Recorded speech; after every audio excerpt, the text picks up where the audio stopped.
नमस्कार, द नगरी न्यूज की खास पेशकश खबर दिन भर में आपका स्वागत है। मैं हूं दीक्षा शर्मा। चलिए रुक करते हैं दिन भर की बड़ी खबरों की ओर। केंद्रीय गृह मंत्री अमित शाह जयपुर पहुंचे और Jaipur exhibition and convention centre में 3 नए आपराधिक कानूनों पर राज्य स्तरीय प्रदर्शनी का उद्घाटन किया। यह प्रदर्शनी भारतीय न्याय संहिता, भारतीय नागरिक सुरक्षा संहिता और भारतीय साक्ष्य अधिनियम के लागू होने के 1 साल पूरे होने के उपलक्ष्य में आयोजित की गई थी।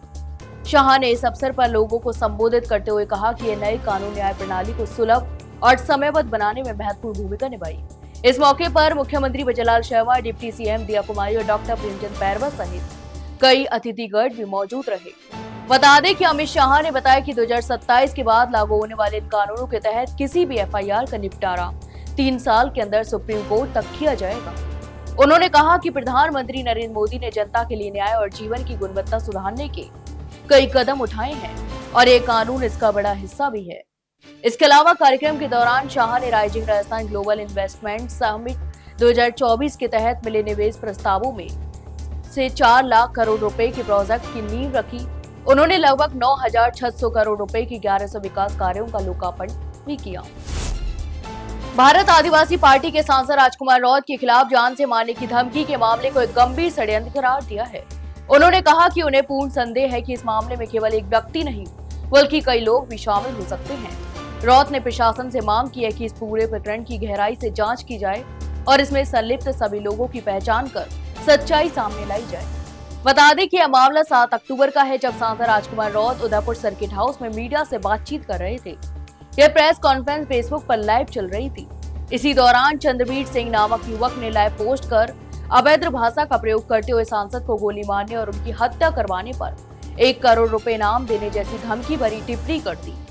सोशल मीडिया पर वायरल इस धमकी के बाद क्षेत्र में हड़कंप मच गया और मामला तत्काल पुलिस के संज्ञान में आया। राजस्थान की राजनीति में एक बार फिर से सियासी बयानबाजी तेज हो गई है।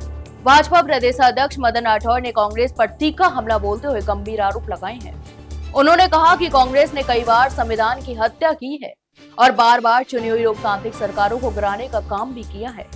इसके अलावा राठौड़ ने कहा कि कांग्रेस के नेताओं को लोकतंत्र की मर्यादा और संस्थाओं पर भरोसा नहीं है। राठौड़ ने कांग्रेस पीसीसी अध्यक्ष गोविंद सिंह डोटासरा पर निशाना साधते हुए कहा कि वे अनर्गल बयानबाजी करने में माहिर हैं।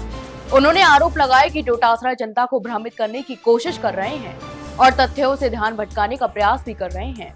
इसके अलावा भाजपा प्रदेश अध्यक्ष ने कहा कि कांग्रेस आज जिस संविधान की दुहाई देती है उसी संविधान की सबसे ज्यादा हत्या कांग्रेस ने ही की है।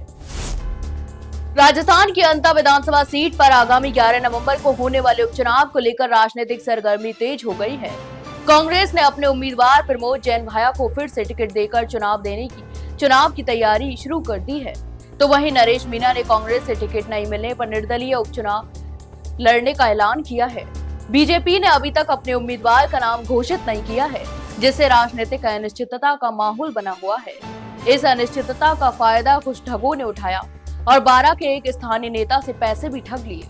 यह घटना 12 जिले की स्थानीय नेता मोरपाल सुमन, जो 12 की पंचायत समिति के प्रधान हैं, उन्हें रविवार को एक फोन कॉल आता है। कॉल करने वाले व्यक्ति ने खुद को बीजेपी के दिल्ली मुख्यालय का पदाधिकारी बताया और कहा कि अंतर उपचुनाव के लिए उन्हें टिकट देने का फैसला हो चुका है। इसके बाद कहा गया कि नामांकन के लिए दस्तावेज तैयार करने के लिए उन्हें 38,000 रुपए जमा करने होंगे। केंद्रीय गृह मंत्री अमित शाह ने जयपुर में नए आपराधिक कानूनों पर राज्य स्तरीय प्रदर्शनी का उद्घाटन किया, जिसका सीधा प्रसारण वीडियो कॉन्फ्रेंस के माध्यम से नसीराबाद, मेड़ता, पीसांगन और मांगलियाबाद सहित कई उपखंड कार्यालयों व थाना परिसरों में किया गया। इस मौके पर उपखंड अधिकारी, पुलिस अधिकारी, ग्राम रक्षक, सीएलजी सदस्य और क्षेत्रीय जनप्रतिनिधि उपस्थित रहे। अमित शाह ने कहा कि 1860 से 1973 तक चल रही भारतीय दंड संहिता यानी दंड प्रक्रिया संहिता और भारतीय साक्ष्य अधिनियम को बदलकर 2023 में भारतीय न्याय संहिता, भारतीय नागरिक सुरक्षा संहिता और भारतीय साक्ष्य अधिनियम बनाया गया। इन बदलावों का उद्देश्य जनता को सुलभ, त्वरित और न्यायपूर्ण प्रणाली प्रदान करना है। उन्होंने कहा कि यह कानून भारत के लिए भारत द्वारा और संसद के माध्यम से बनाया गया है और आजादी के अमृत महोत्सव के अवसर पर इन्हें लागू कर नए युग की शुरुआत की जा रही है। रियावड़ी उपखंड के ग्राम समदोलाव कला में 8 दिन पूर्व हुई चोरी की वारदात का जसनगर थाना पुलिस ने खुलासा किया और एक आरोपी को गिरफ्तार भी किया, जानकारी के अनुसार समदोलाव कला निवासी शिवकरण पुत्र रूपाराम राठी ने 6 अक्टूबर को जसनगर थाने में शिकायत दर्ज कराई थी। उनके खेत के नलकूप से करीब 1,22,000 रुपए मूल्य के 10 उपयोगी सामान चोरी हो गए हैं।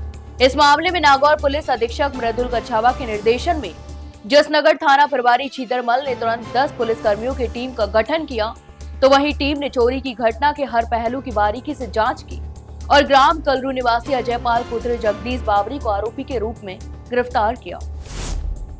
राजस्थान में पिछले कुछ दिनों से छाए गुलाबी सर्दी का असर धीरे धीरे कम होने लगा है। मौसम एक्सपर्ट्स के अनुसार उत्तर से आने वाली हवाएं कमजोर हुई और पूर्वी हवाओं के सक्रिय होने से राज्य में दिन और रात के तापमान में वृद्धि हो रही है। दीपावली तक मौसम शुष्क रहने की संभावना है और आसमान साफ रहने से धूप की तपिश भी बढ़ सकती है। पिछले 24 घंटों के मौसम अवलोकन में राज्य के सभी इलाकों में मौसम साफ रहा। दिन में तेज धूप और सुबह शाम हल्की ठंडी हवाओं के बीच तापमान में हल्की बढ़ोतरी भी देखी गई। राजस्थान के टोंक जिले के उनियारा में खाद्य विभाग ने उपभोक्ताओं की सुरक्षा और गुणवत्तापूर्वक खाद्य पदार्थों के संरक्षण के लिए बड़ी कार्रवाई की है। विभाग ने उनियारा बस स्टैंड के पास 84 किलो मिल्क केक और 60 किलो मावा को नष्ट कर दिया है। यह कार्रवाई खाद्य अधिकारी सत्यनारायण गुर्जर के नेतृत्व में की गई। खाद्य विभाग ने जानकारी दी कि यह कार्रवाई उनियारा में चल रही नियमित निरीक्षण अभियान के तहत की गई है। इसके अलावा निरीक्षण के दौरान पता चला कि मिल्क केक और मावा उपभोक्ताओं के लिए स्वास्थ्य के लिहाज से सुरक्षित नहीं थे। खाद्य पदार्थों में गुणवत्ता की कमी, खराब भंडारण, असुरक्षित परिस्थितियों के चलते यह कदम उठाया गया। राजस्थान के जालौर शहर में रविवार रात एक चौंकाने वाली घटना सामने आई, जब पूर्व मंत्री और कांग्रेस नेता गोविंद राम मेघवाल पर कुछ अज्ञात लोगों ने हमला करने का प्रयास किया। इसके अलावा जानकारी के अनुसार मेघवाल की कार को शहर के बीचों बीच कुछ लोगों ने रुकवाया और उनके ड्राइवर के साथ मारपीट भी की। हमलावरों ने गाड़ी के शीशे भी तोड़ने की कोशिश की और मेघवाल की सीट की ओर हमला करने का प्रयास किया। इस दौरान उनके साथ बैठे एक अन्य व्यक्ति को भी चोटें आईं। घटना के बाद मौके पर अफरा तफरी मच गई। सूचना मिलते ही पुलिस मौके पर पहुंची और मामला दर्ज कर जांच भी शुरू कर दी है। पुलिस ने कहा कि हमलावरों की पहचान की जा रही है और सीसीटीवी फुटेज भी खंगाले जा रहे हैं। सवाई माधोपुर के रणथंभौर नेशनल पार्क में रविवार को एक अनोखा नजारा देखने को मिला, जब राजस्थान के वन मंत्री संजय शर्मा बिना किसी पूर्व सूचना के अचानक सफारी करने पहुंचे। मंत्री ने किसी को जानकारी दिए बिना आम पर्यटक की तरह ऑनलाइन टिकट बुक की, शेयरिंग स्लॉट में भुगतान भी किया और टोपी, चश्मा व मास्क पहनकर शाम की पारी में जंगल की सैर पर निकले। करीब 3 घंटे तक जोन नंबर 3 में घूमते हुए उन्होंने जंगल और पार्क की व्यवस्थाओं को बारीकी से निरीक्षण किया। सफारी के दौरान मंत्री ने पार्क की प्रबंधन, गाइड व्यवस्था, वाहन संचालन और पर्यटकों की सुविधा का जायजा भी लिया। इस दौरान उन्होंने पर्यटकों से भी बातचीत की और उनसे उनके अनुभव भी जाने। तो ये थी दिन भर की तमाम बड़ी खबरें। कल फिर आपके साथ रूबरू होंगे, तब तक के लिए नमस्कार।